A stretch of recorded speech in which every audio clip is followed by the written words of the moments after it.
Hello class, this is Lisa Peden and I'm recording a neuro assessment lecture. This will be the first neuro recording, and this chapter focuses on assessment. I want you to think about the nervous system as the body's communication network. It coordinates and organizes all the other functions of our body. It is responsible for our mobility or our movement, our sensations, our seeing, our hearing, our feeling, and our cognition. Now, cognition involves several different components. We're going to be talking about intellectual abilities, functional abilities, the ability to use information that comes into our brain, and all of our thinking processes.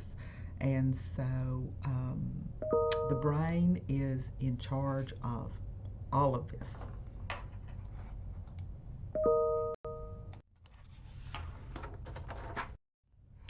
We're going to begin with a short anatomy and physiology review. Remember that there are two divisions of the nervous system. We have the central nervous system, which includes the brain and spinal cord, and we have the peripheral nervous system, which involves the 12 pairs of cranial nerves, 31 pairs of spinal nerves, and the autonomic nervous system, which is further broken down into the sympathetic and parasympathetic systems. At the cellular level, we have the basic functional unit of the brain, which is the neuron. The nervous system has approximately 10 million sensory neurons. And remember, sensory neurons allow us to receive information from our sensory organs. They are also considered afferent, A-F-F-E-R-E-N-T, pathways which go toward the central nervous system or the brain. We have 500,000 motor neurons, which cause movement and control our body's muscles and glands. And these are considered efferent, E-F-F-E-R-E-N-T pathways, because they go to the peripheral nervous system. Each neuron is composed of a cell body, dendrites, and an axon. The dendrites receive messages by way of synapses, and the axon then carries the impulses away from the cell body. So the neuron is a highly specialized conductor cell that transmits impulses. You see a green covering on the neuron here. This is called myelin, M-Y-E-L-I-N. This is a lipid material that helps to speed the impulses along the axon.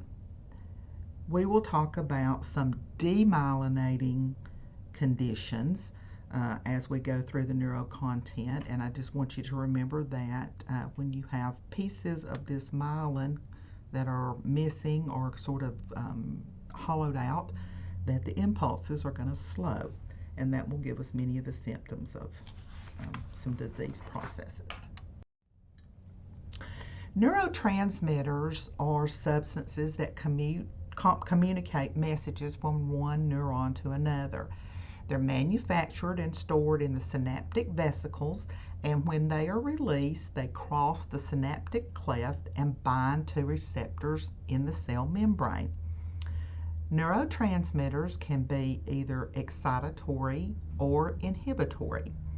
So some of the major neurotransmitters are listed here, and some of them will be familiar to you. Serotonin is a neurotransmitter that affects mood and sleep. Dopamine is a neurotransmitter that affects movement and can also affect our emotional state. The enkephalins and endorphins are neurotransmitters that affect our pain perceptions. And again, many of the disease process we study will be caused by problems with the neurotransmitter.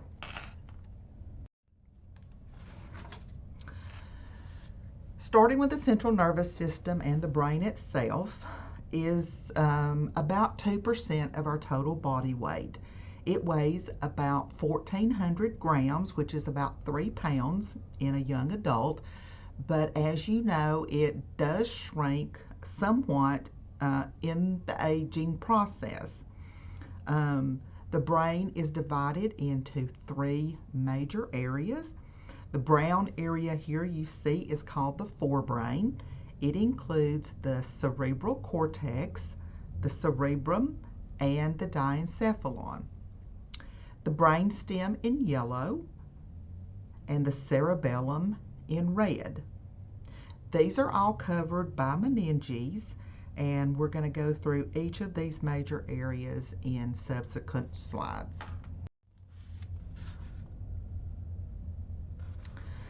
The meninges are very tough, fibrous connective tissues that cover the brain and spinal cord.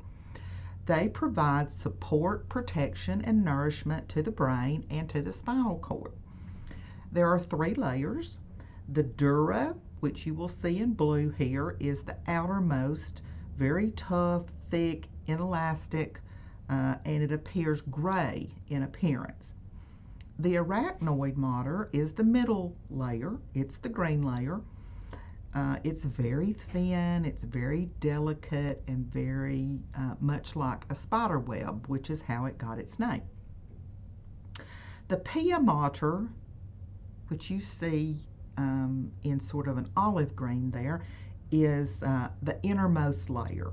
It's very thin, very transparent, and it hugs the brain very closely. It goes down into all the little cracks and crevices, all the gyri of the brain. And so these are your meninges.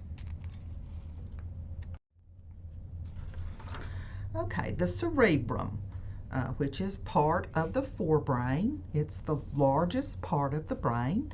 You see here in brown, it has all the convolutions and gyri. Remember, we have 2 hemispheres. We have a right and left cerebral hemisphere that is joined in the center by the corpus callosum. The outer layer of the cerebral cortex is white matter, and the inner layer is gray matter. Remember that motor impulses descending from the brain cross in the medulla. So the right hemisphere controls the left side of the body, and the left hemisphere controls the right side of the body. So the left cerebrum is dominant in the majority of the population who are right-handed. Okay?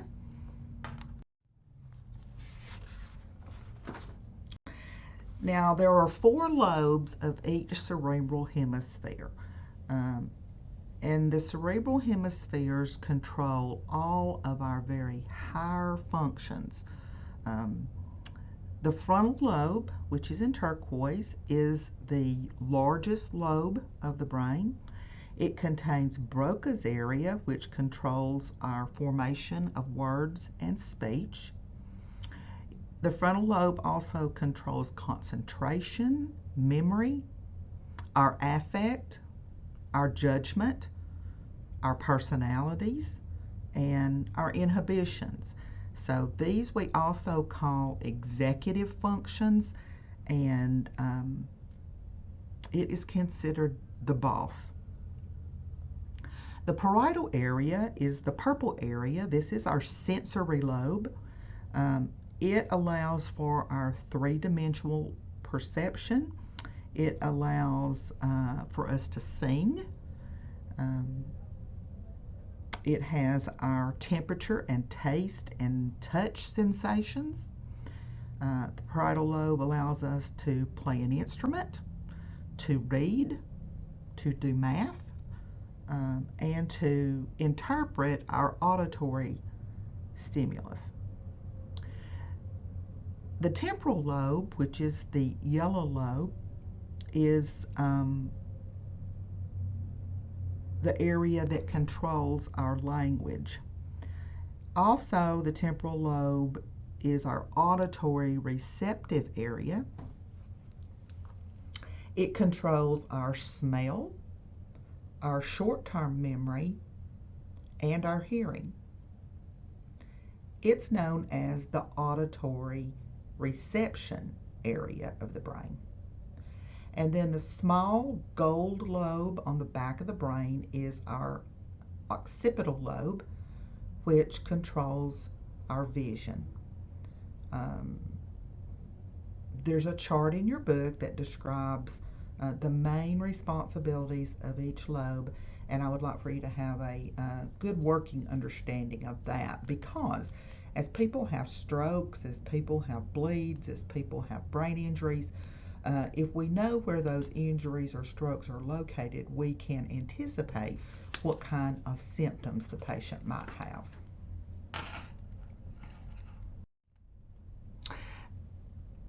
The diencephalon is also a part of the forebrain. It contains our thalamus, our hypothalamus, and our epithalamus.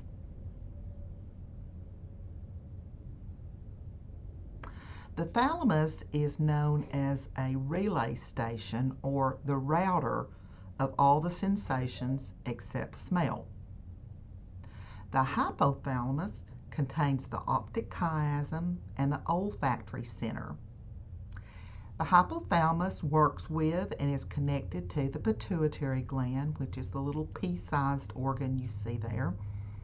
And we all know from endocrine that together they regulate our hormones, our fluid balance, our temperature, our hunger center, our appetite control center, our sleep-wake cycle. So the hypothalamus and the pituitary is very important. The epithalamus, which I don't have tagged in this picture, is located at the roof of the third ventricle. It includes the pineal gland, which secretes melatonin for sleep-wake, and it connects our pathways that regulate emotion.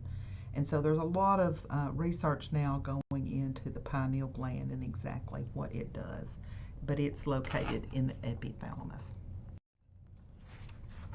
We talked about the the hypophysis or the pituitary gland. Remember, it's known as the master gland, connected to the hypothalamus. It releases hormones and controls that whole pathway in our body.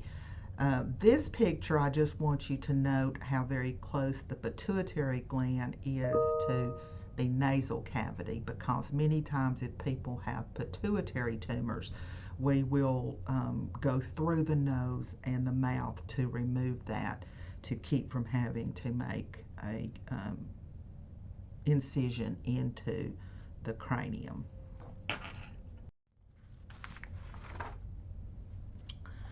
Another part of the brain is the cerebellum, and you see here it's the orange portion.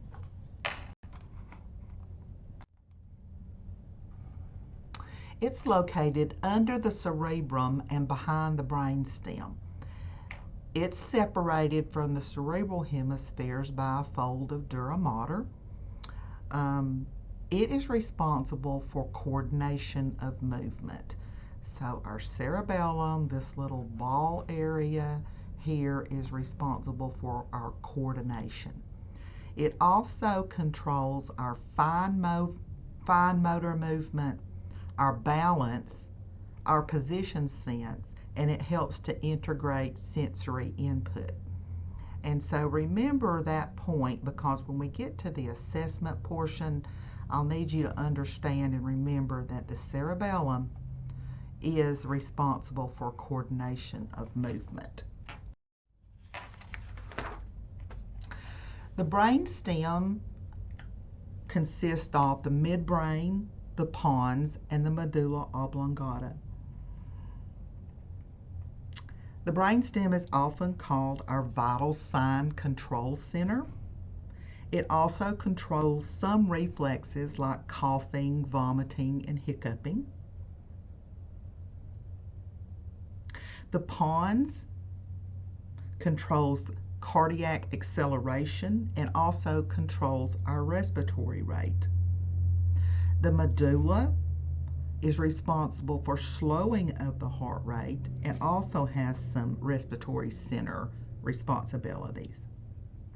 The reticular activating system controls our awareness and alertness.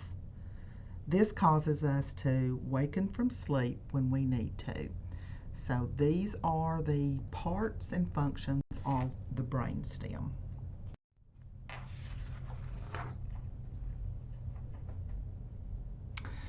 The cerebral circulation is very complex.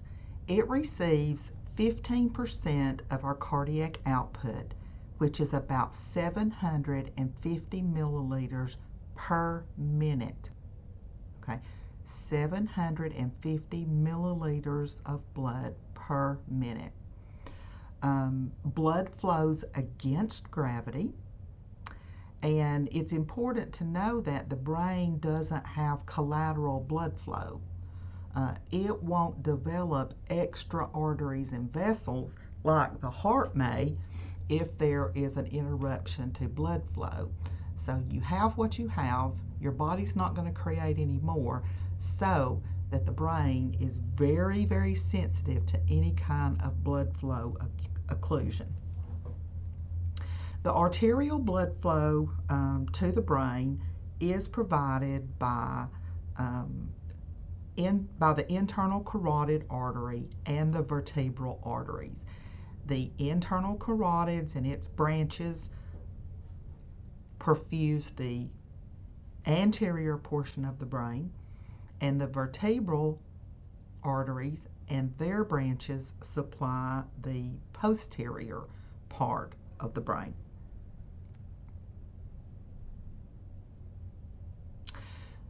Both the internal carotids and the vertebral arteries and all their branches form the circle of Willis. And you can see this in the picture here. And please remember that this is a common place for aneurysms. So when people have aneurysms that rupture or cause pressure, the circle of Willis is a common place. Okay, moving on to the venous cerebral circulation. Venous drainage in the brain does not flow along with the arterial circulation like in other body structures. The veins of the brain empty into dural sinuses within the dura mater. These sinuses then empty into the internal jugular vein, which returns it to the heart by way of the superior vena cava. Veins and sinuses in the brain do not have valves, so there is no barrier to backflow. And when we talk about the position that a patient's head and neck needs to be in after trauma, after stroke, after any kind of head injury, you'll want to remember this, that we're always going to need gravity to drain these venous sinuses, and that there are no valves, and so we need their necks straight. And so you'll hear me say that many times in the coming lectures.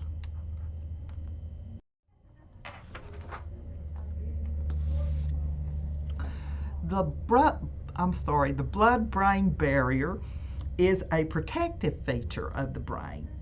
This barrier is formed by endothelial cells in the brain's very small capillaries, which are very tightly joined and have a substance that keeps larger particles from leaking out of the capillaries.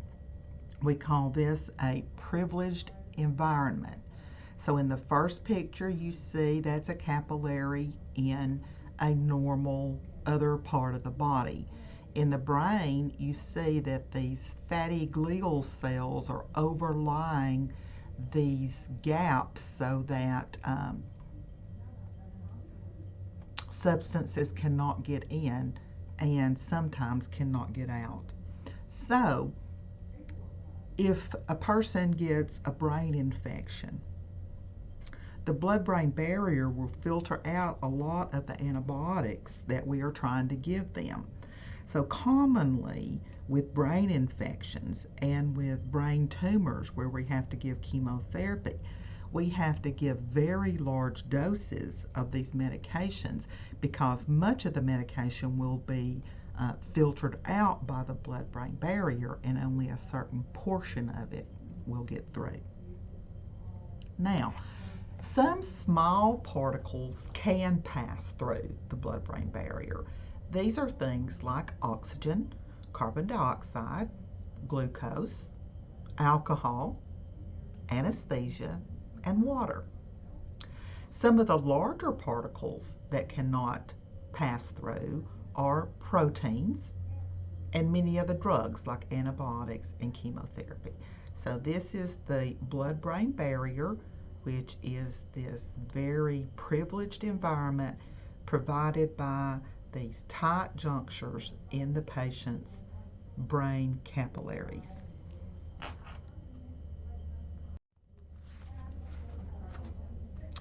Cerebrospinal fluid you see in this picture in the light blue is produced in the choroid plexus of the ventricles.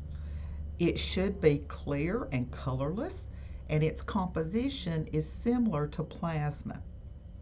It's continually produced and circulated and then reabsorbed. In the adult, approximately 500 cc's of cerebrospinal fluid is produced each day, and all but 150 cc's of that is reabsorbed. So you can see if something interferes with this process, like a trauma or an obstruction or an overproduction of cerebrospinal fluid, how the balance could get off very quickly. So the cerebrospinal fluid circulates through this closed system, including the 4 ventricles and the area around the spinal cord. This is called the subarachnoid space. And this picture again shows the thin blue line of cerebrospinal fluid which circulates around the brain and spinal cord.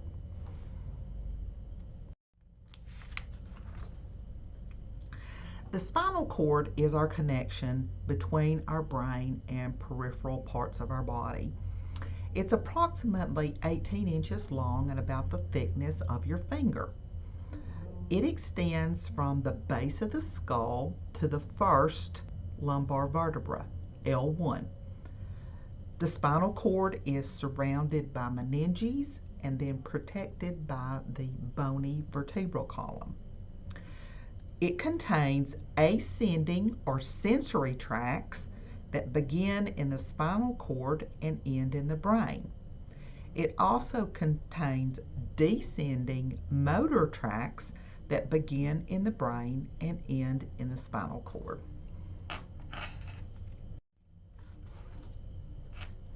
Okay, we're going to move on to the peripheral nervous system now. Remember that we have spinal nerves. We have 31 pairs. We have 8 cervical, 12 thoracic, 5 lumbar, 5 sacral, and 1 coccygeal.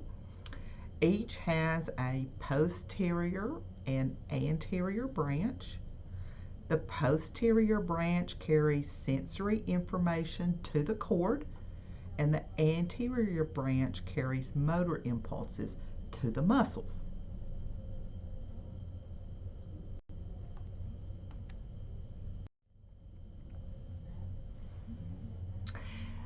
This chart is a dermatome chart.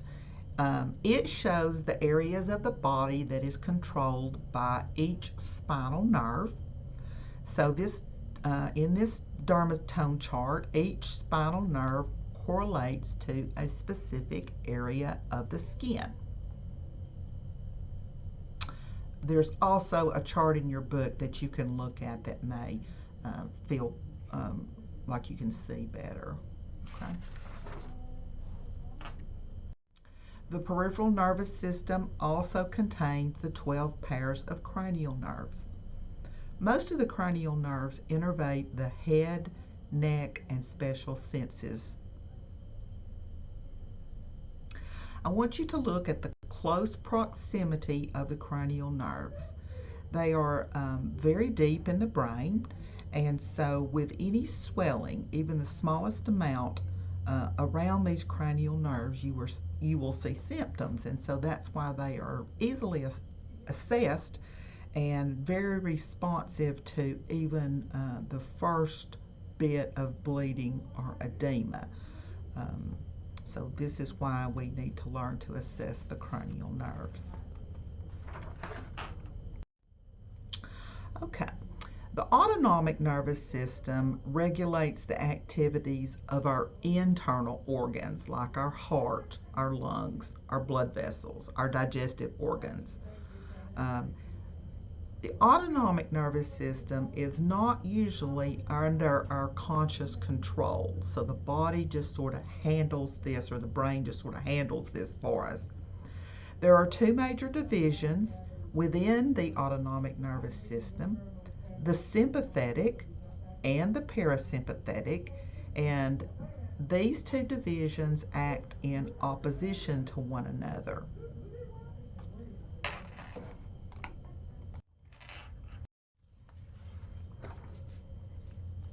The sympathetic nervous system is best known for its role in the body's fight or flight response.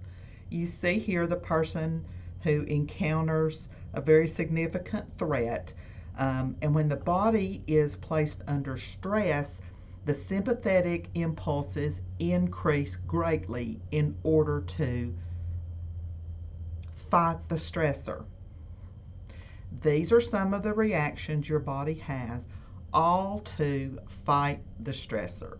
You need more gas exchange, you need your heart to contract stronger and faster, you need your pupils to dilate, you need extra glucose, and norepinephrine is the transmitter in control. Just think about what happens to your body when you are stressed.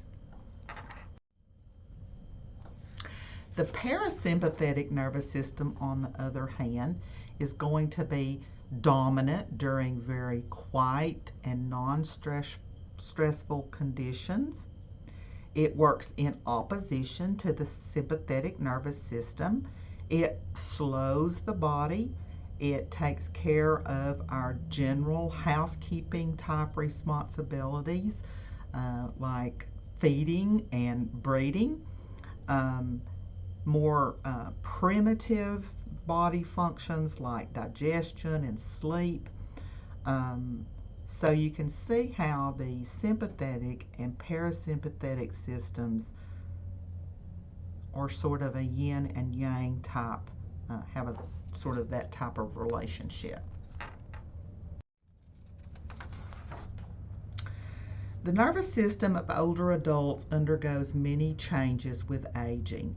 Remember, the brain will decrease in size and the number of synapses will decrease.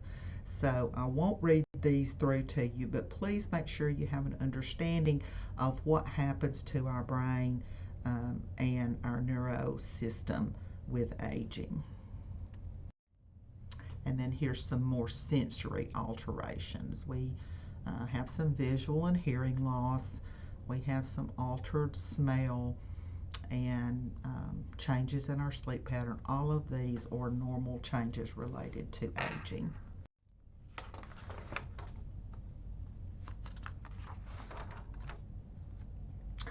Okay, the second portion of this chapter gets into the actual neuro assessment, where we first take a patient history.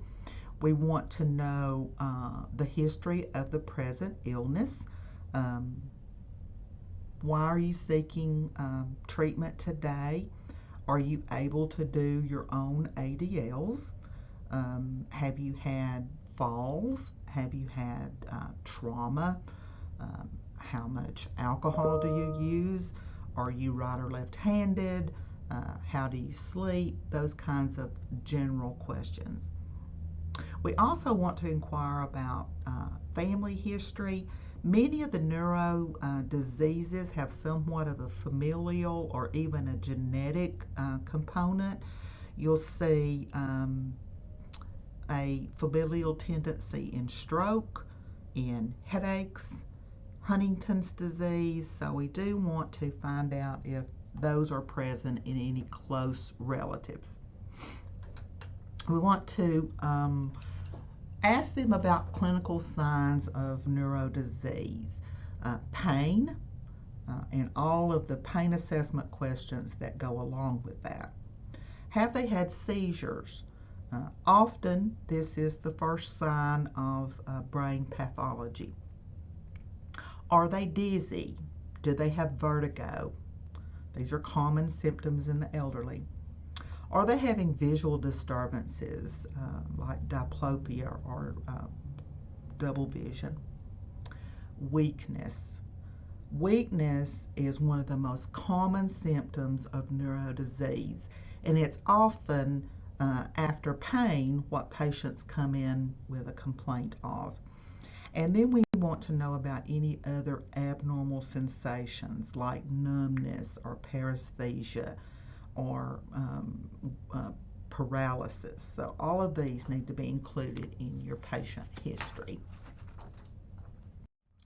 When we get ready to actually examine the patient, we need to be systematic, which means we need to compare the right side to the left side and the upper extremities to the lower extremities. We need to progress from high cortical decision-making thinking to more peripheral functions.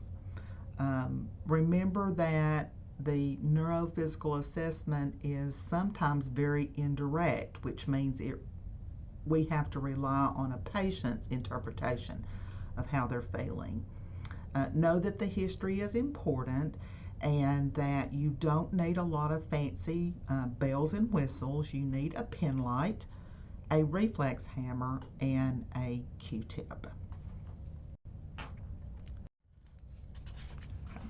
First thing we're going to assess is level of consciousness. Subtle changes in level of consciousness is one of the earliest indicators of a neuro problem. And I want you to write that down and put a star by it. Subtle changes in level of consciousness are one of the earliest indicators of a neuro issue. If patients have been alert and they're lethargic now, or they're stuporous, or they're comatose, or they're just drowsy, or family members are telling you they just are not acting right, pay attention to them. That could be a very early sign of a neuro issue. We want to see if they're oriented to time, person, and place. We want to ask them the names, their name, maybe their parents' name, their children's name. We want to know if they know what year and month it is, and their address. Where do you live? Then we get into assessing cognition. These are the intellectual functions, the thought processes, and there are very many ways to assess cognition. The first is to assess their memory. Long-term memory can be assessed by asking them their birthday, what school they went to, where they were born, their mother's maiden name. Recall or recent memory, we would ask them what time it is and maybe how did you get to the hospital or how did you get to the doctor's office today. And then with immediate or new memory, we want to give them 3 words to remember. Ask the patient to remember them and then come back in 5 minutes and ask them what the 3 objects are. So for instance, I'm going to give you 3 words. I want you to remember those and I'll come back and ask you about them in a moment. Apple, street, and chair. And then you go on with your assessment and then come back. And a normal person with no impaired memory should be able to tell you what those 3 objects were. You also can attest or contest their immediate memory with a 3-step command, such as pick up the paper, fold it, and put it on the floor. And if they can do those 3 tasks or steps, then their immediate memory is intact.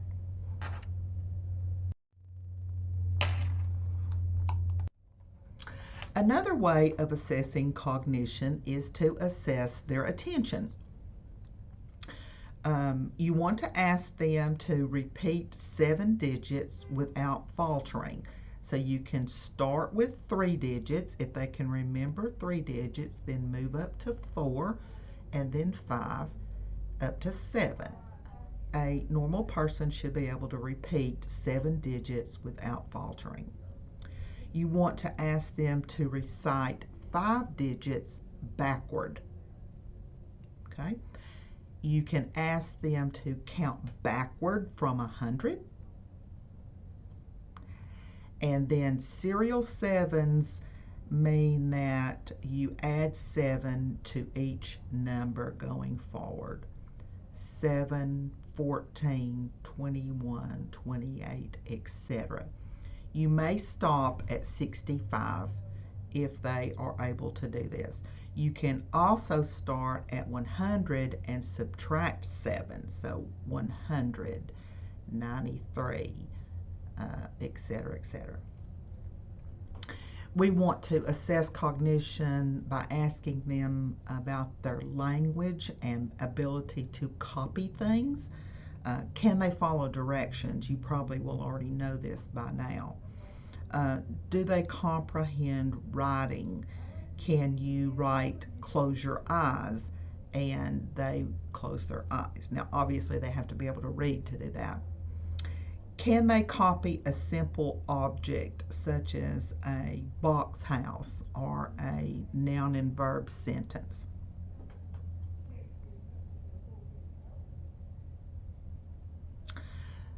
Moving on to assessing cognition by assessing executive functions, we want to assess how flexible and how adaptable they are, how future-oriented though that is. So I'll give you some examples. To test decision making, you could ask them, what would you do if that trash can caught on fire? What would you do if you were stopped for speeding? Okay. We can also use proverbs to see if they can reason through that. An apple a day keeps the doctor away. What does that mean? The early bird catches the worm. A stitch in time saves 9. Where there's a will, there's a way. You can see how they would have to process at a very high level what the meaning of those proverbs were. You can ask them about current events, who is the president, and again, asking them to go through a 2-step process.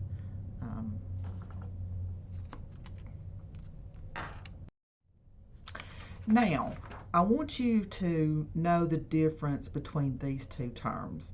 We'll talk a little bit more about this when we get to Alzheimer's disease, but there is a difference in delirium and dementia.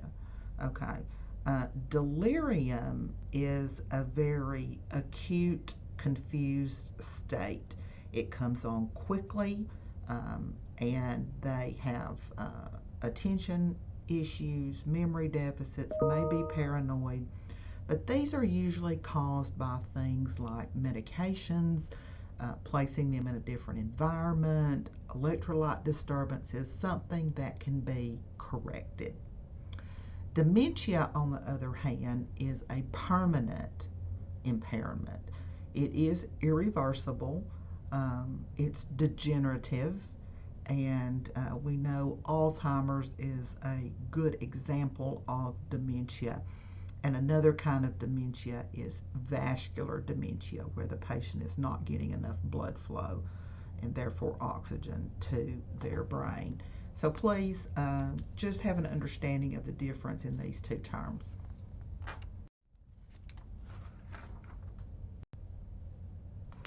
Okay, the cranial nerves are next, and we're working on this in lab with the in-person class, but remember, these are all very closely sort of clustered in the brain and will show changes in oxygenation or in ability to function.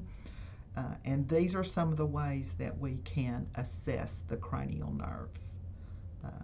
And you may see this every day in your practice. Okay. You can test several of the cranial nerves by just checking the pupillary assessment. Remember, the pupil assessment needs to be an ongoing process. And what PERLA means, it means the pupils are equal, round, regular, and react to light and accommodation. Okay. Accommodation means that the patient focuses on a distant object and then looks at the object as it moves toward their nose. A normal reaction or a normal accommodation is that the pupils in both eyes should constrict and converge, and that's another word for the eyes should cross and the pupils should constrict. That is accommodation. Generally, we measure the size of pupils in millimeters, but the size of the pupils can be affected just by how light or dark the room is. So you're really concerned with the size of the pupils being equal bilaterally. You want to ask about prior surgeries on the eyes. Have they had cataract surgery? Do they use glaucoma drops? Anything that would affect the eye surgically or pharmacologically. The direct response means that when you shine a light in the pupil being tested, it constricts. The consensual response is that the other pupil should also constrict slightly, and you want to test that in both eyes.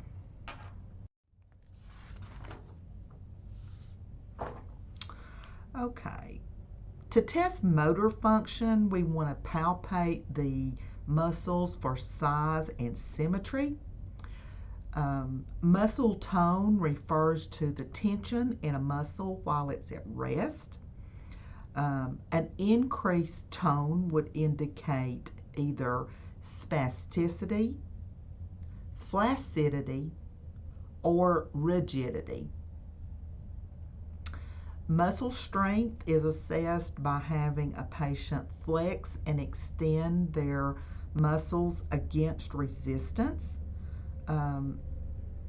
So some common assessment techniques are to have them squeeze the examiner's fingers or to put on the brakes with the lower extremities.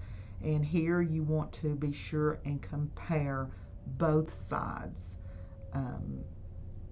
And there you have a picture of atrophy and hypertrophy, and that would be going back to muscle size. If muscles are not used, they atrophy, and if they're overused, they will hypertrophy.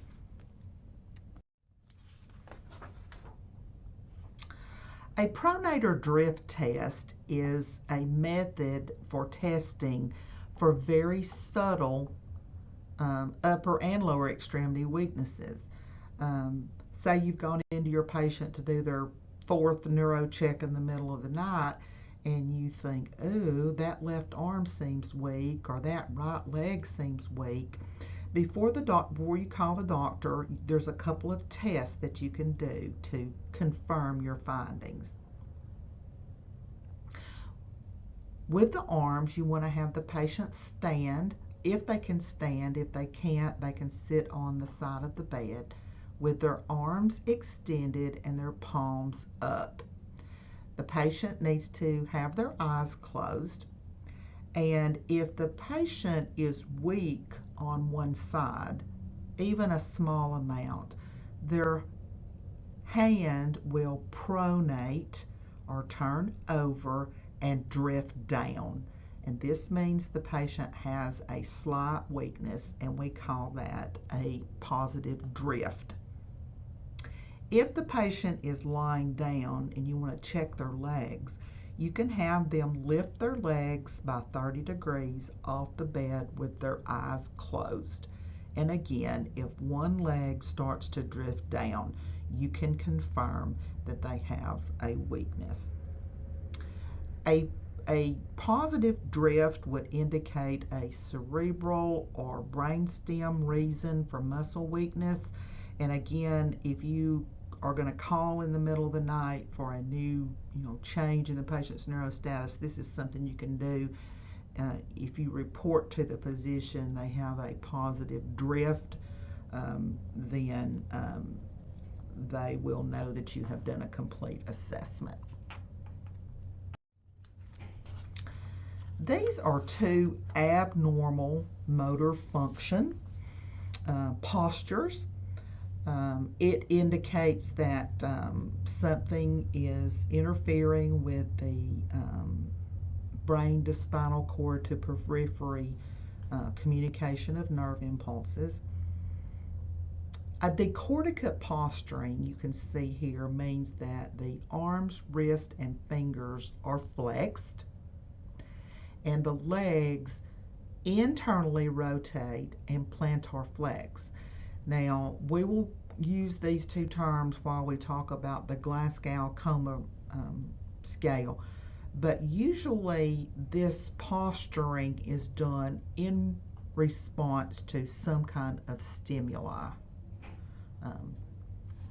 Decerebrate posturing means that the patient extends their arms and legs, they pronate their arms, they plantar flex their feet, and they actually have a bit of a spasm type motion where their midsection sort of comes up off the ground into a spasm. Now, both of these abnormal postures are very abnormal. A decorticate posturing means that something is interrupting the corticospinal pathways, and a decerebrate posturing usually indicates a brainstem issue, and these are both very abnormal.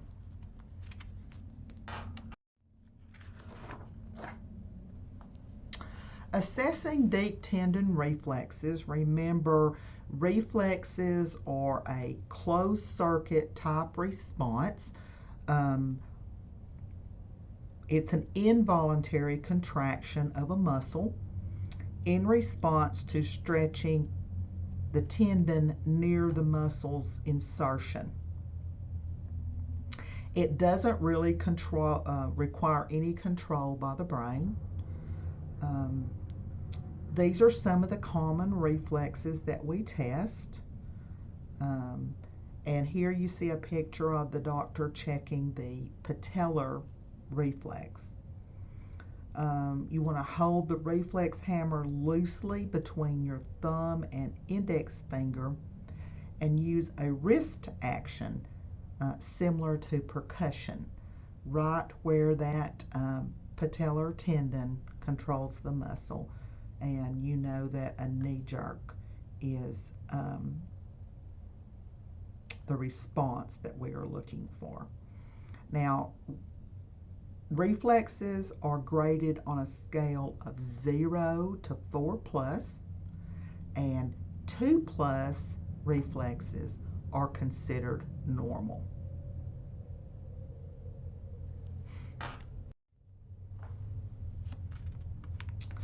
Those were deep tendon reflexes. Now I'm going to show you one cutaneous or superficial reflex.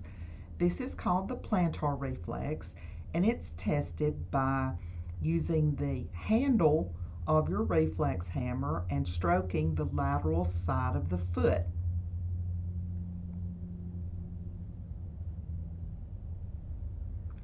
A normal response is that all the toes plantar flex.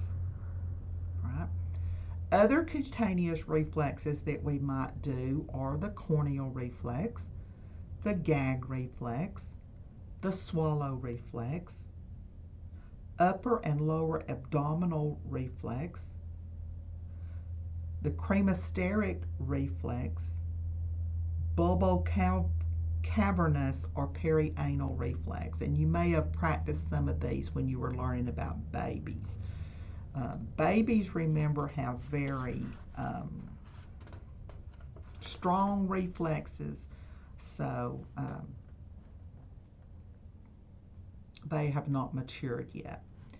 Now, this Babinski sign or reflex or response is the response to the plantar testing.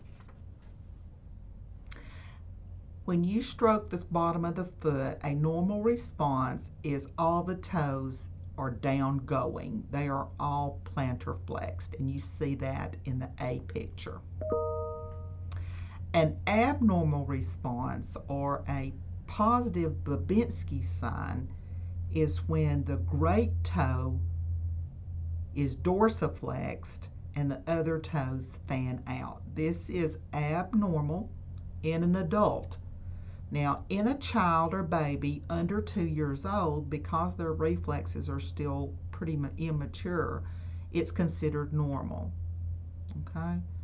Some of the causes of a Babinski response are drugs and alcohol intoxication, seizures, multiple sclerosis, liver disease, or something else which is affecting the central nervous system. This can get confusing when you use positive and negative. So let's use normal and abnormal. Normal is in the A picture, all the toes are down going, and B is abnormal, and the great toe comes up and the other toes fan out. And so I just want to show you this picture and let you decide what you think is this response. Is this normal or abnormal? Okay, so we've completed the motor examination. Now we're going to move on to the sensory examination. Remember, again, this is going to be largely subjective, so you really have to rely on the patient, and it's more difficult to do. If your patient is not cooperative, you don't get a real good sensory exam. You can give them simple directions and reassurance, but if your patient is not cooperative, it's hard. During the sensory exam, your patient's eyes must be closed, and this involves testing for pain and temperature, light touch, and proprioception. To test for pain and temperature, you would use just something fairly sharp. We used to use needles, but now they recommend that we break the end of the Q-tip and use the broken end of the Q-tip. It won't pierce the skin, but the patient can tell you whether it is sharp or dull. If your patient has positive pain sensation, it's not necessary to test temperature sensations because these are transmitted on the same nerve endings. Light touch is also likely to be intact if the pain and temperature sensations are present, and you can just use your finger to lightly touch the patient. Proprioception is tested by moving the great toe up and down, and the patient just tells you if it's up or down. Believe it or not, this sometimes is affected by strokes and patients can't tell. The proprioception is just an awareness of the body position. So this is how we would assess a sensory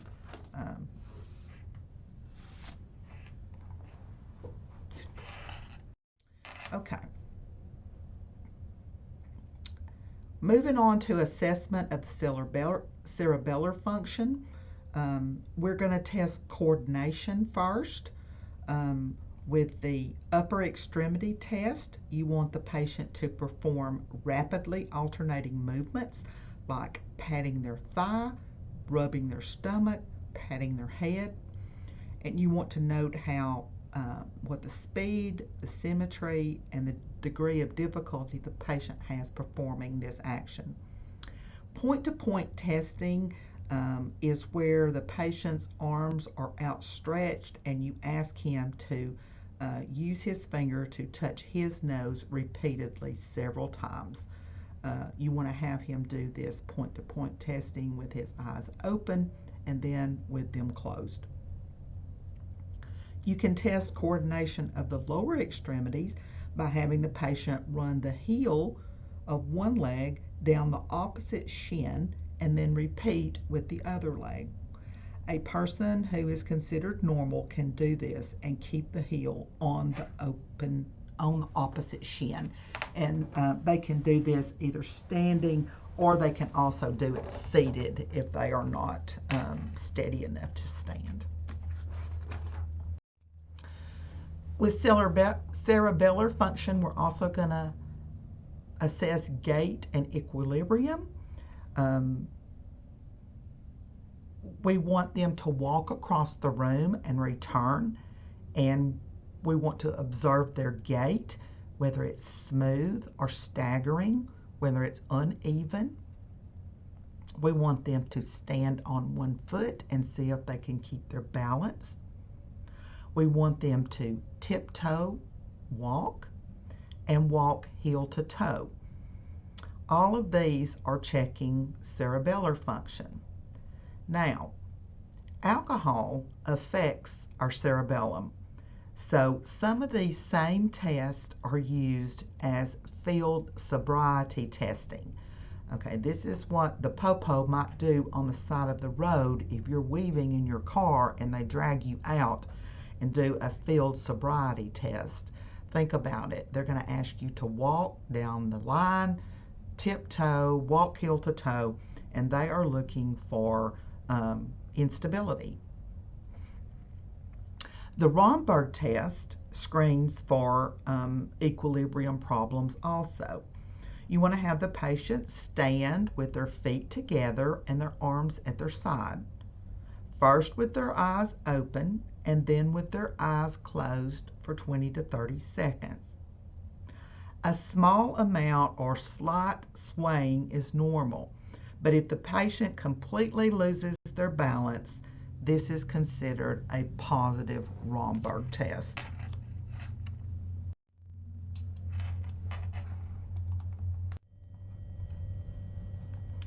Okay, this is the Glasgow Coma Scale. This is a scale or a tool that is good for a very quick and focused assessment of somebody's neurostatus. It assesses their level of consciousness and their response to stimuli. It is a three-part assessment where you have 15 possible points if the patient is completely normal with no impairment. You can have a 3-point total if your patient is totally non-responsive, and a score of 7 or lower is considered coma. Okay? This is the Glasgow Coma Scale, and you need to memorize this. You will not have this available to you in emergency room or in an ambulance. You are going to have to know these. So memorize them. It's not hard. First, we're going to test their eye opening. If you assess your patient and their eyes are open, they get a 4. If they are asleep and you have to, call their name, they get a 3. If they react or open their eyes only to pain, they get a 2. And if their eyes are closed and you can't get them to open them, they still get a 1. We're going to test their best verbal response. If they are alert and oriented times 3, they get 5. If they are confused or disoriented, they get 4. If they are using inappropriate words, such as cursing or words that don't go together correctly, they get a 3. If you cannot hear any words but hear only moans, groans, oohs, ahs, they get a 2. And if there's no verbal response, they still get a 1. Then we're going to check their best motor response. If they obey your commands, they get a 6. If they localize to pain, they get a 5. If they withdraw from pain, they get a 4. If they are in an abnormal flexion posturing, which is decorticate posturing, they get a 3. If they are decerebrate, they get a 2. And if they have no motor response, they get a 1. So the going joke among healthcare providers is you can be dead and still have a Glasgow Coma Scale of 3. And if you'll study this just a minute, you'll see that that is true. You can be no eye response, no verbal response, and no motor response, and you can still get a score of 3. All right. If your patient does not respond to your voice or to a gentle shaking, we may have to inflict pain upon them to complete the Glasgow Coma Scale. There are other ways besides sternal rub to inflict pain on patients. In fact, sternal rub should be one of our final resorts because it leaves a bruise on the patient. Patient doesn't have a lot of skin tissue between skin and breastbone, and it really should not be our first choice. Some other things that we can do to inflict pain on someone is to apply some supraorbital pressure, where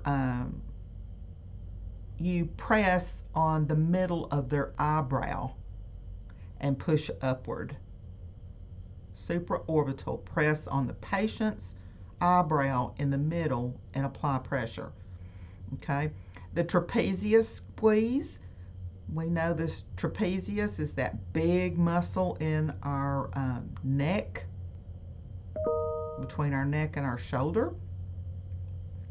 Mandibular pressure on the jaw. You use your index and middle finger to apply pressure on their mandible. And then a sternal rub is also acceptable, but not as a first choice. Nail bed pressure can help you, but remember, nail bed pressure is more of a peripheral pain than these others are more central pains. A nipple squeeze is never okay.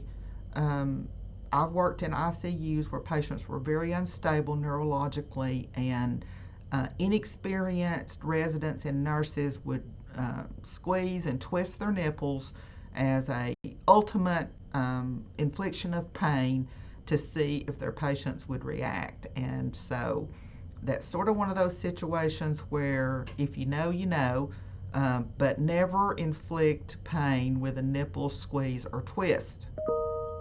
It bruises, it's just barbaric, and it should never be done. Another thing I've seen people do is use a pinch in the area on the arm near the axilla. And if you look at some of your ICU patients, you'll see tiny little bruises all on the inside of their arms where people have done this, and that is not acceptable either.